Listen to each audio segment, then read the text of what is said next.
During the darkest days of the war against cancer, I was watching movies of the greatest, Muhammad Ali.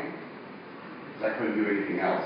I was getting hammered and slammed by chemotherapy, radiation treatments, just come out of surgery, multiple surgeries.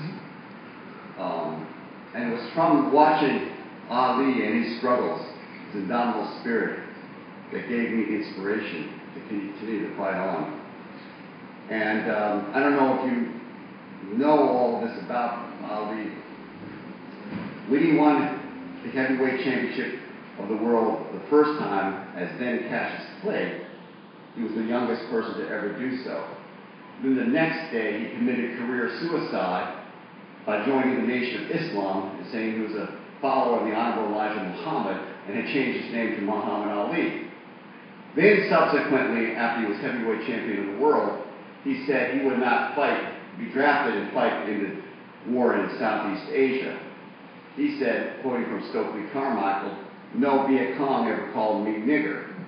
He was stripped of that title, imprisoned for 3 months, all of his income taken away, couldn't box, like similar to Paul Robeson. His career was ended effectively. And that happened for 6 years at the prime of his athletic ability. But he comes back 6 years later in the historic Rumble in the Jungle fight and defeats the then equivalent of Sonny Liston, the juggernaut George Foreman, when no one gave him any chances, using a guerrilla tactic called the rope-a-dope, a trickster technique. So I took great inspiration from Ali, and when I had moments of good health, I wrote a tribute to Ali entitled The Sweet Science Suite, a scientific soul music honoring Muhammad Ali. Sweet Science comes from a modern-day heavyweight champion, Lennox Lewis, who referred to Ali's guerrilla trickster ability as the sweet science, the ability to hit but not be hit. So this is the second movement of this 5-movement work that I scored for my 18-piece Green Monster Big Band that has world premiere with choreography by Crystal Brown and the band at the Guggenheim Museum last fall, and I was well enough to perform on that project. This is the second movement entitled Float Like a Butterfly, Sting Like an Afro-Asian Bumblebee. And it's based on the 19th century classic work by Rimsky-Korsakov, Flight of the Bumblebee. But I do this in 5/4 time.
On August 4th, 2006,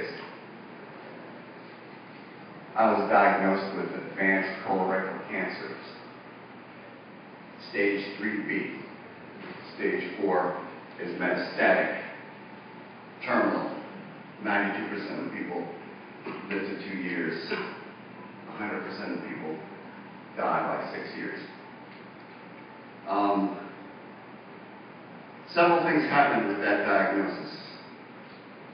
One was the death of the old Fred Ho. That death meant the elimination of everything carcinogenic, both internally inside of myself, but also surrounding me. Diary of a Radical Cancer Warrior is written in real time, like a diary. It shows things I was trying to figure out, understand what I was going through at the time. And I did that as a diary, primarily as a tool of self-reflection, but also as a way to communicate to the warriors for Fred Society that had become self-organized to help me in whatever way my friends could help me, from anything like driving me to medical appointments, to staying with me during chemo treatments, to cleaning my toilets, to feeding me, to cleaning me when I was in bed in my own feces, everything. And there are 5 strategies in the fight against cancer that I've developed in that war. And Cindy Franklin talked about them, but I'll reiterate them. First is nutrition. The optimization of our body is key to go through any kind of war. And our body relies upon nutrition. So having that optimized, and I'll talk more about that when I talk about the Raw Extreme Manifesto, what I mean by that. Second is hydration. 70% of our body is made of water. Similarly, 70% of the earth is made of water. Chemotherapy and allopathic treatments for cancer, which are basically a strategy of cut, burn, poison. Cut, surgery, burn, radiation, poison, chemotherapy. These are extremely draconic treatments. They're basically just like how the United States wins wars. Complete, utter, massive superiority of technology aimed at a scorched earth policy. But if you destroy everything in order to get at the malignancy, as it happens at many times, perhaps the treatment is worse than the cancer. Hydration and nutrition are important in optimizing yourself if you're going to go that route. Third thing is oxygenation. That's 2 levels. One on the physical level. They give you blood tests and check your platelets those devices within your blood that bring oxygen to different parts of your body. But also the idea of learning to let go of everything toxic in your existence. And the fourth, love. Without that, you basically should give up, because it's going to take a massive effort on the part of yourself, but everyone around you, to get through this. So you have to have that foundation of love for not only life, for yourself, but to share it and transform it and yourself with everyone around you. And towards the end of the book, a fifth strategy, self-healing, or what I call naturopathy. Naturopathy is the opposite of allopathy. Allopathy is mainstream medical practice of the cut, burn, poison strategy. Naturopathy or self-healing involves the following.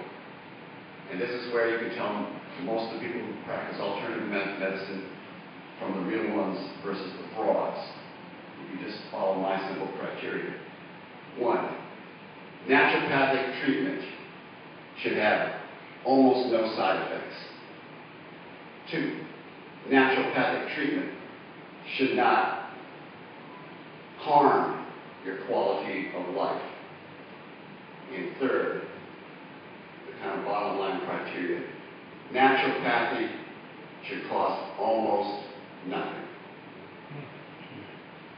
Think about that.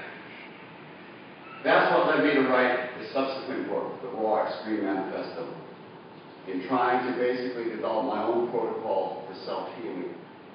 And I tried everything in the Western arsenal. And at best, it kept me alive. At worst, I suffered a tremendous amount of physical losses and ongoing physical challenges. So I did a lot of research. There's so many alternative therapies and protocols out there.